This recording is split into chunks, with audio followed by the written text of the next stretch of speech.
Thank you so much for joining us today, Matt. Thank you so much for having me. It's so lovely to be here. I've got so many questions for you. Now, first, there is your latest book, Bored. Milo finds $105. But I have so many questions, not only about the book, but also about your career, because you're like the author equivalent of a tech unicorn, aren't you? You're like the Uber or the Canva or the Atlassian of the publishing world. I don't know. I've been watching that We Crashed series. It's compelling, isn't it? Yeah. Fantastic. I don't know if I want to be a unicorn. No, well, he wasn't a true unicorn. You're a true unicorn. Okay, so, and the reason I say that is that not that long ago at all, you hit over 1 million sales in books. And yes, that's absolutely fantastic. So much I want to talk about with that.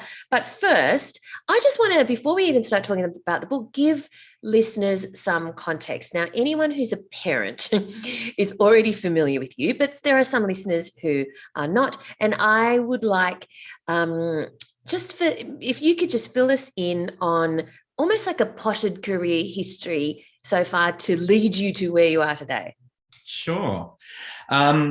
Well, so I have known that I wanted to be a writer from about the age of 7, I think. Wow. So my mum has a project that I did for school in the beginning of grade 3, where a kind of a who am I, where did I come from, what I want to be when I grow up type project. And I've written in there that one of the things that I would like to be when I grow up is a writer. So I have kind of evidence that at least by the age of 7, I knew that's what I wanted to do.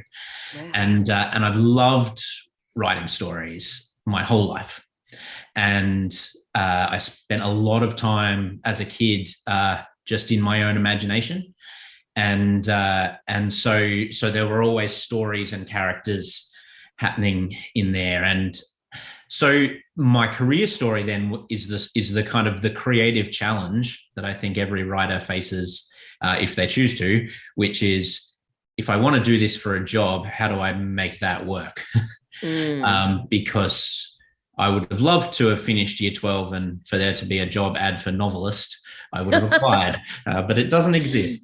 So I knew that I needed some other career. I was always writing all through school, and I was always working on something at night or early in the morning. But when I finished school, other than a brief period where I thought I might want to be a lawyer, I decided that, well, I wanted to stay really close to books. I wanted to learn about books. I'd done all of the Googling and the researching that we do of like how to write a good query letter and how to approach a publisher. And the thought that I kept having was, there are real people on the other end of this. There are real people that work in publishing houses that are making decisions about what gets published and what doesn't. And I'd like to understand how that works. So I found the closest publishing house to my house. This is when I was 19. Let's get really practical about it. Which was HarperCollins. And I just started harassing their HR department for any job that they had. I would make coffee, I would sweep floors, I would be in the mailroom, I would do whatever. And an admin assistant role came up in the design department. So basically, I was opening the mail and I was doing people's timesheets. But that led me to the discovery of book design as a job, which had never occurred to me before, but was a beautiful synergy for me between my loves of art and writing. And so I started there at the age of 19, and then I took myself to uni at night and I studied as a graphic designer. And I spent the next 13 years working as a book designer, doing book covers for other people's books, becoming eventually the art director of that department. And all the while I was writing and I was trying to find my voice, but I had surrounded myself with people who were living and breathing publishing. And so that helped me to think about how to kind of find a path. I've now been doing this full-time for 6 years. So a full-time writer, which was my childhood dream, for the last 6 years. And I absolutely love it. That's incredible. That was so strategic of you that you even went to the extent of, I mean, obviously you had a propensity towards art and design, but you actually went to the extent of studying it and then going into that space, into that department. While you were in that department, was it always a means to an end, or like you knew you wanted to predominantly be a writer, or did you think, oh, this kind of is a good fit, I might stay with it at any point? Yeah, no, I did. I loved it. I was really fortunate when I thought kind of as a kid that I'll need a day job. The assumption was, well, I'll hate my day job, but I'll come home and work on my novel, and then I'll love that. But I actually loved my day job. I love books, and I always have, and so to be surrounded with books all the time, to meet amazing authors all the time, was just rich and vibrant and creatively challenging. It led me to spend a lot of time thinking about the connection between writers and readers, that because so much of the work that we were doing in book design was about helping the book that's been written, that everybody loves, find or be discovered by the readers who will love it. And so I spent a lot of time in that space, and I found that really rewarding. What age group would you say you predominantly write for at the moment? I've started saying middle primary school. I get asked about age a lot by parents who want to know if, and it's tricky because there are 6-year-olds who read my novels, and there are 12-year-olds who read my novels, and there's such a huge range there. And 50-year-olds. Totally, yeah. There's a huge range of kind of people. Kids are maturing at different times. Kids' reading level is kind of kicking in at different times. So I write for primary school. Yeah. And so, but did you always have that were you always drawn to that age group? Did you ever think, oh, I'm going to write an adult thriller or something like that? I did write an adult thriller. No, not at all. So so it's quite funny that landing in kids' books happened quite almost accidentally. So I'd written an adult thriller. I'd written kind of a coming of age, kind of early 20s type story. Right. I'd written screenplays thinking maybe I would go into TV. And what happened was I'd been working on this adult thriller for 7 years while working at HarperCollins as a designer, kind of slogging away on this book, and it was kind of never finished, and it was hard work. There was a lot of research and detail, and I had a good mate. I'd become good friends with Tim Miller, who was in the marketing department at HarperCollins, and we used to walk to the servo every afternoon and buy a kind of pick-me-up drink in the afternoon. A Slurpee. And he was working on the side. He was working on a big fantasy epic, and so we both had these big, serious kind of writing projects we were slogging our way through. And one day we said to each other, you know what would be fun? We should see if we've got a picture book idea in us, because I draw and illustrate, and he was writing and I was writing, and we know all the people because we're working with them every day.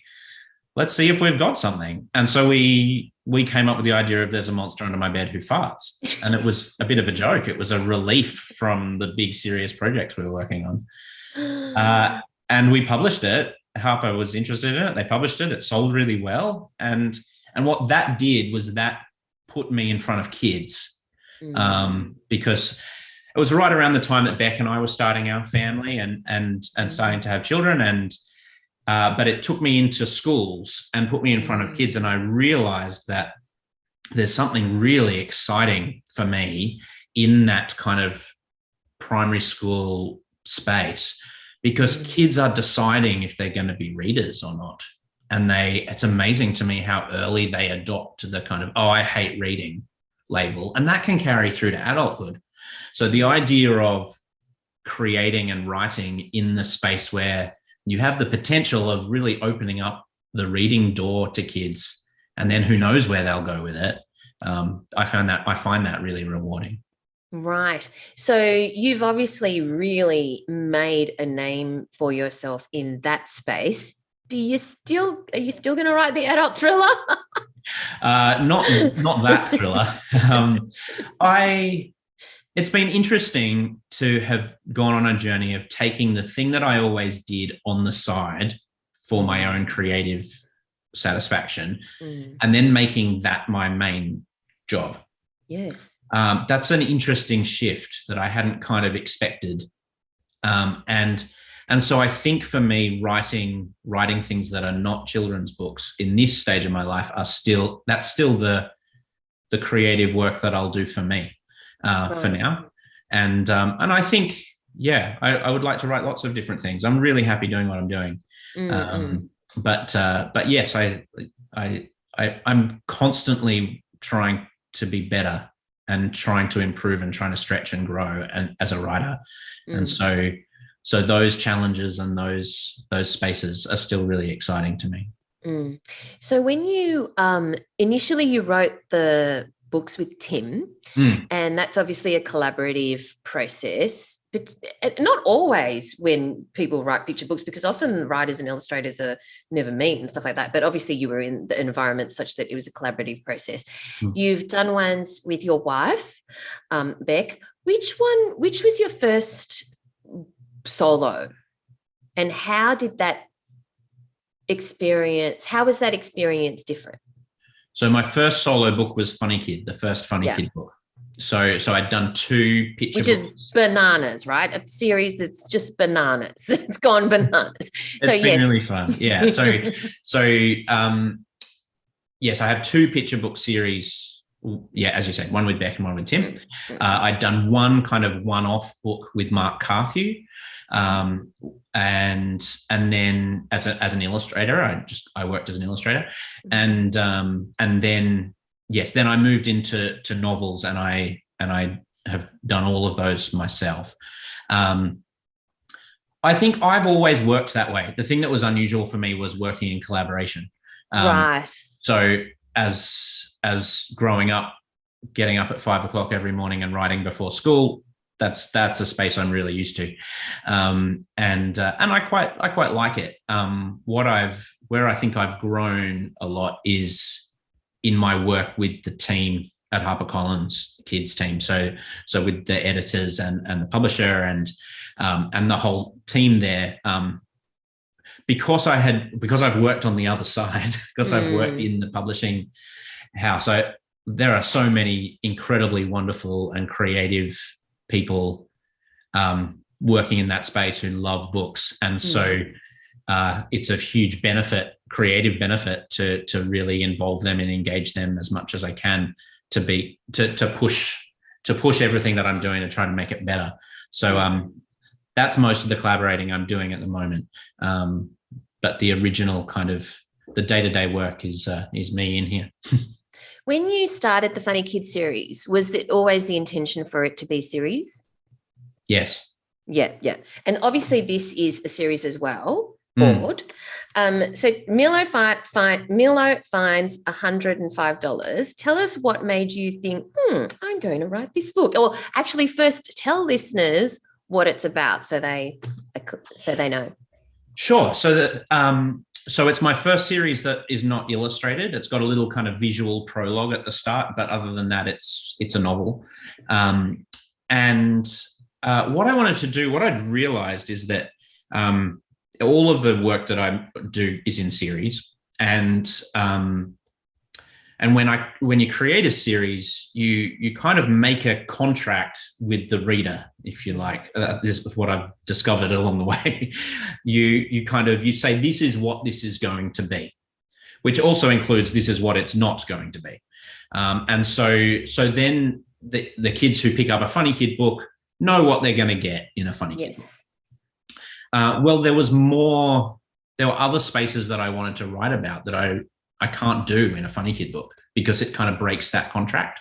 So if I go to a more serious subject,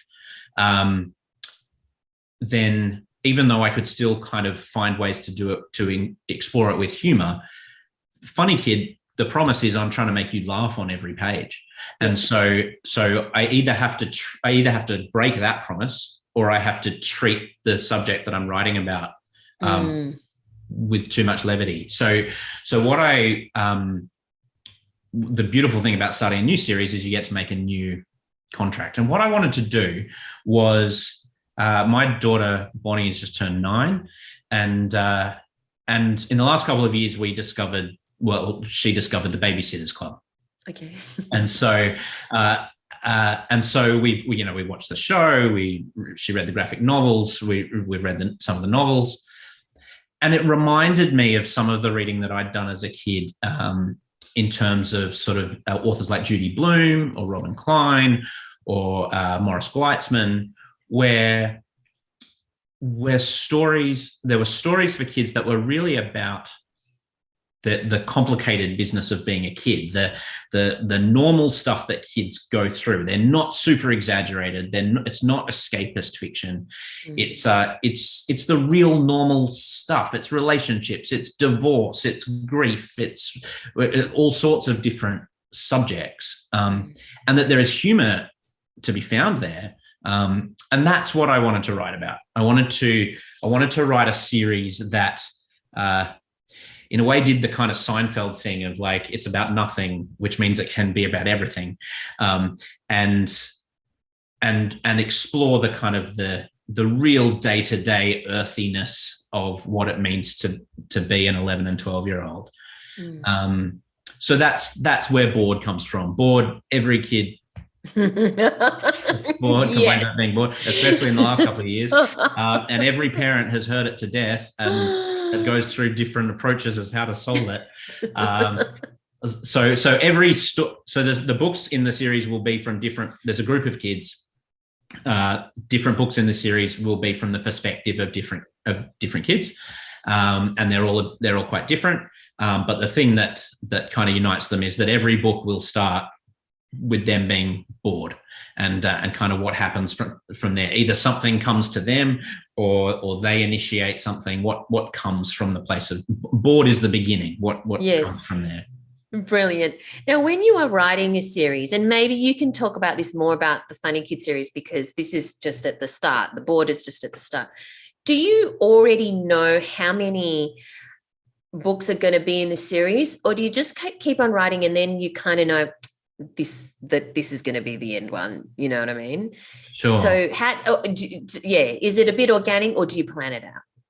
So I decide at the beginning whether in my mind it's a kind of limited series, or whether I want it to be a series that, if it's working for me and it's connecting with kids, I can keep going.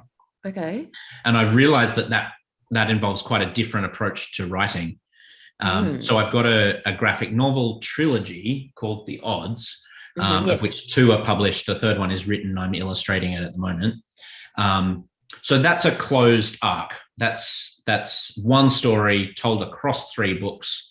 And so I have that arc in mind from the very beginning. To write a series like Funny Kid or like Bored, which potentially, if it's connecting, I can keep going, is to think about it a little bit more, I've realized, like a sitcom. So when you're writing a standalone novel or a closed arc, then you have a sense of, I'm going to take the character's going to start here, and I'm going to take them on a journey of some sort, and they're going to end up in a different place. If you're writing a sitcom, you can't do that. You don't want the character to change every episode. So instead you have a fixed space that you have the characters in, and then you throw something at them, a situation at them, and what they're doing in the story is trying to return to the kind of the space that they started in, which means you can start each book with a kind of a stability of the cast and things like that. That's a great explanation. I found that really helpful, because it does mean it helps me to think about what I can and can't do in the story if I want to be able to keep going. But I've also enjoyed writing The Odds, where you get to do that kind of closed, and you know it's closed. There will be no odds for. It's one story. Yeah. So I think I read that, was it last year or the year before? I think it was last year, you had 6 books out. Is that right?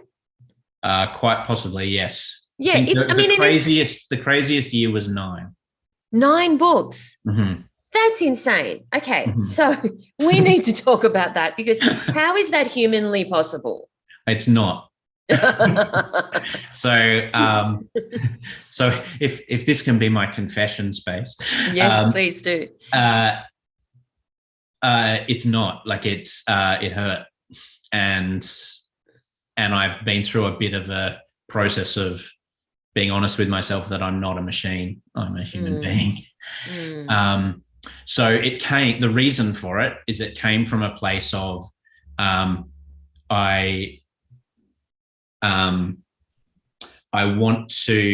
need to build a kind of critical mass of books. Yeah.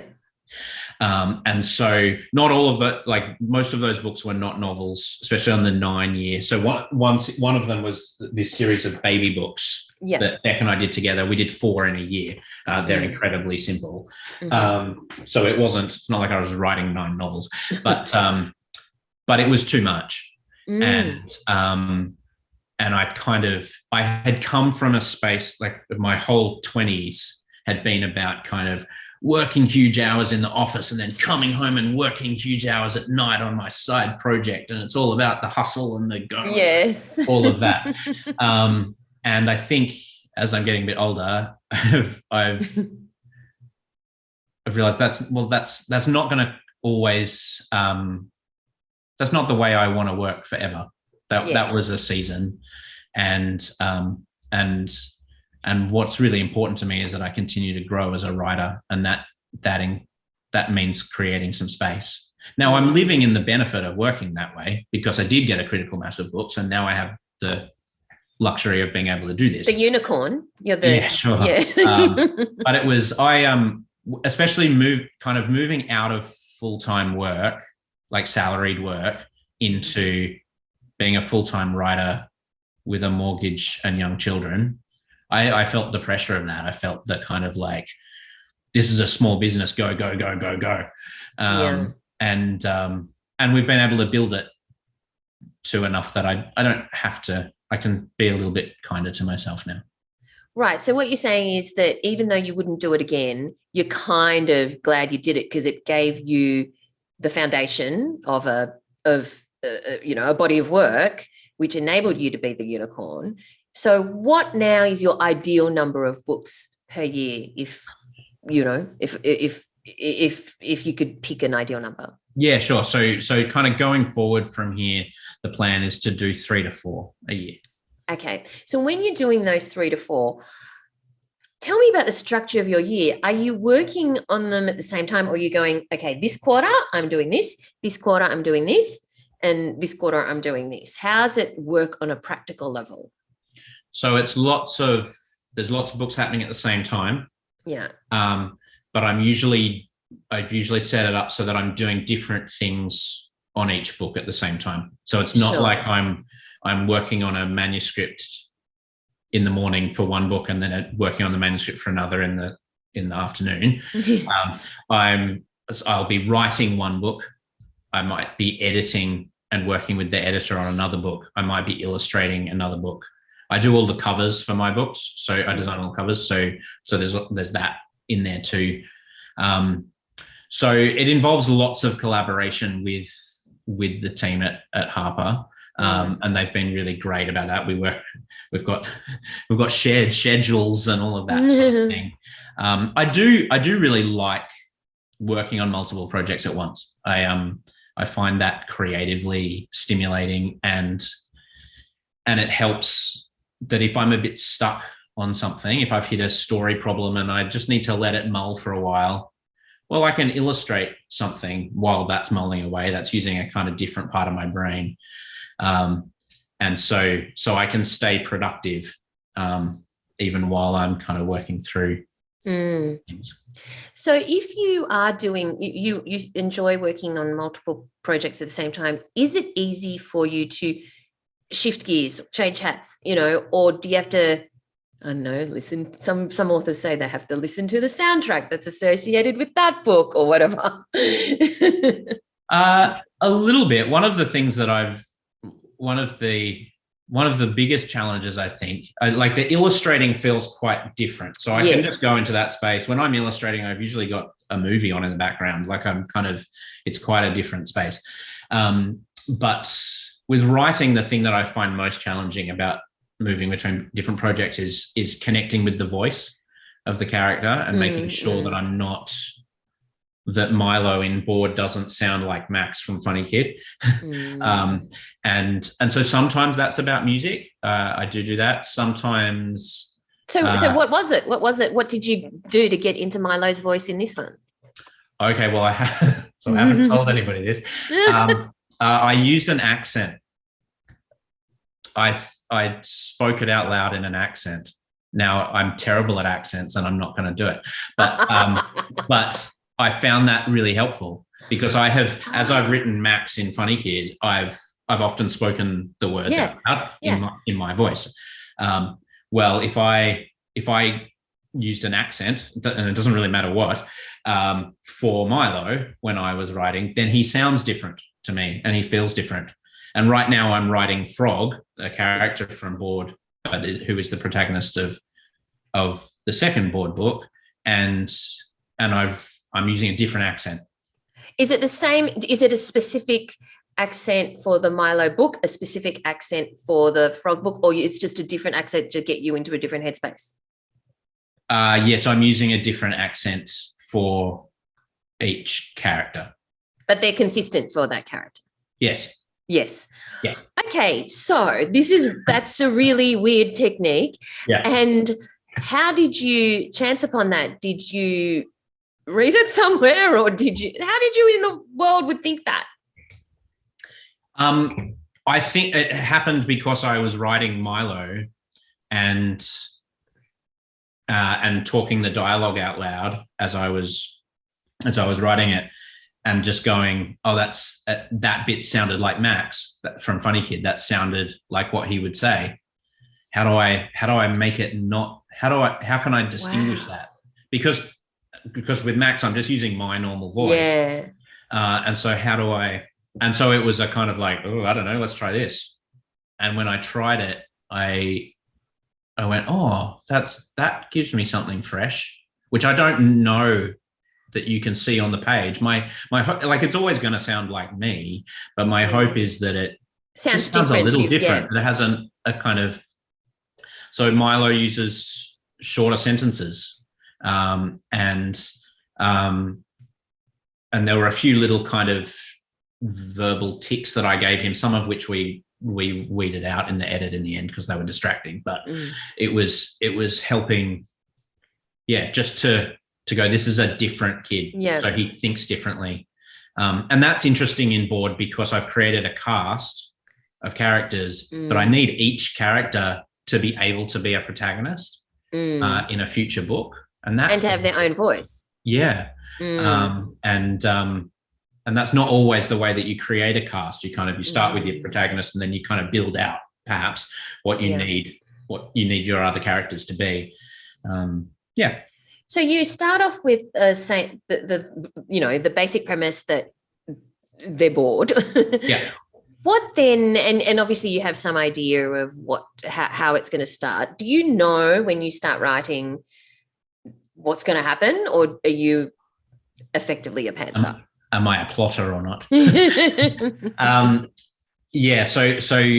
the kind of process I've developed over the books is that I've realized that I like to write the way that I like to draw, which is if I'm going to draw a picture of Spider-Man on a piece of paper, I don't start by drawing a detailed version of Spider-Man's left eye. I start by doing a really loose circle of where Spider-Man's head's going to be, and then a line for where the kind of body movement is going to be. And then over the top of that, I start to put in the kind of so I work in layers, right? You kind of start with a loose skeleton, and you build it up and up and up until you're drawing the individual lines of web on his costume, and then you're coloring. And I realized I like to write in the same way. So rather than early on when I was writing, it was very much about plot it out and then write to your kind of outline. Whereas I think it's still sort of a version of that, but I think of it as doing multiple sweeps through. So what's the kind of core idea?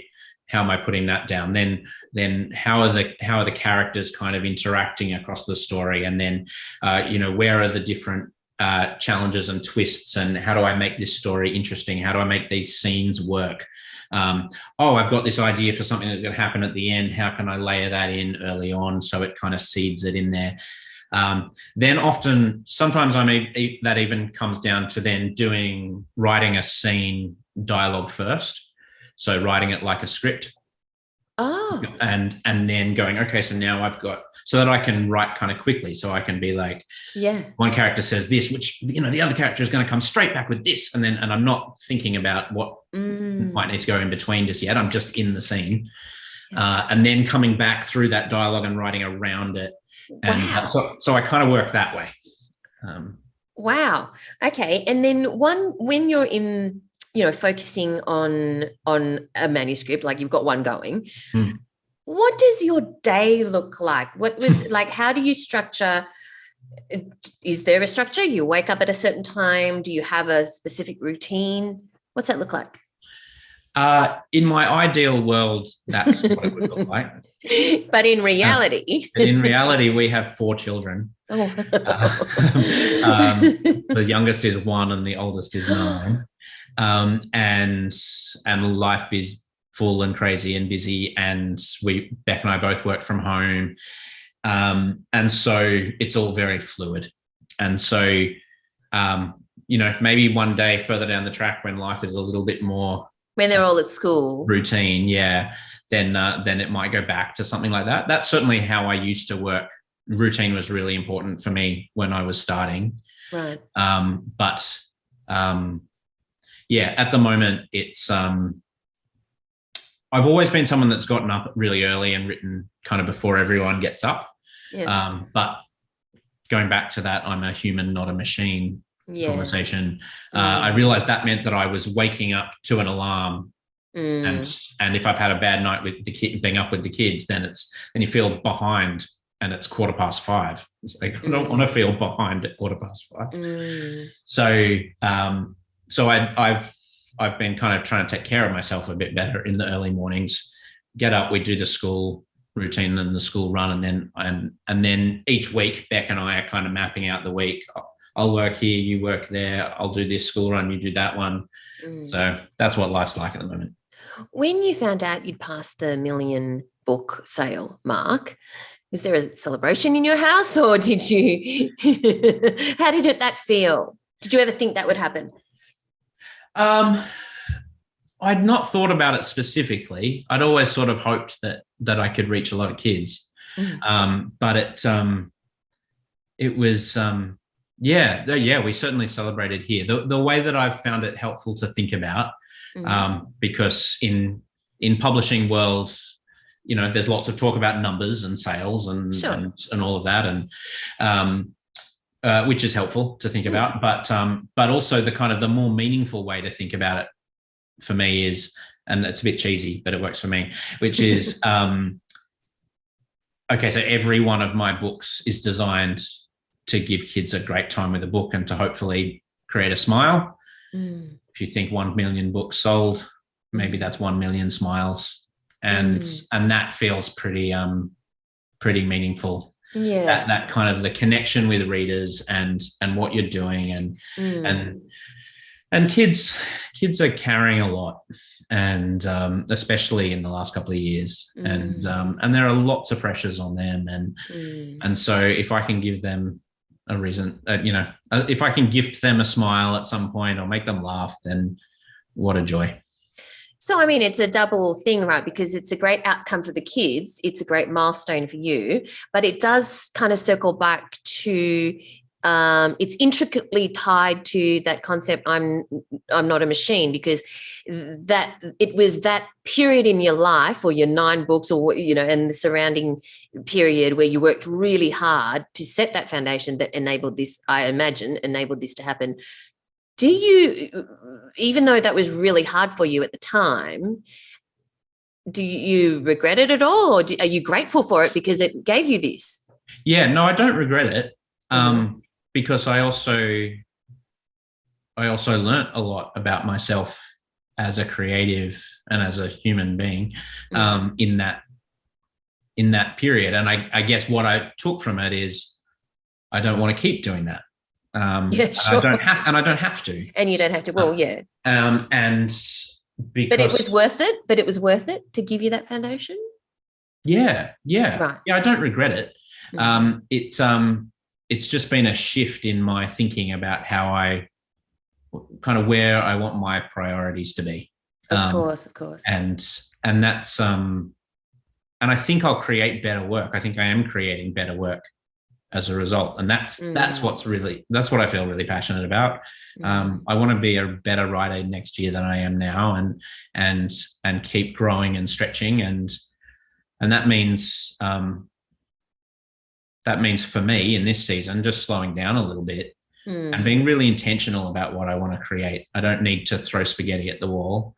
Um, Yeah. I need to create great work. So, as a writer, then, what is the most rewarding thing for you personally? Not in terms of, hey, there's a great outcome for kids, which is great that I know you feel that way. But what is the most rewarding thing for you personally when you're writing a book? It's a great question. Um, I think so. So I love writing. Mm. It's also really hard, and and every now and then you have this moment, and I'm sure you know this too, like where you can relate to this too, where it kind of it just comes together, it just comes alive. Yeah. Um, you realize you can do something that just feels magical that you didn't see before, and that it's a really hard thing to share or to explain to anyone who isn't a writer, I think, because Mm. it's hard to come up with I can't come up with an equivalent in a different space, Yes. other than you just have this surge of like, oh, I love this, I love what I do.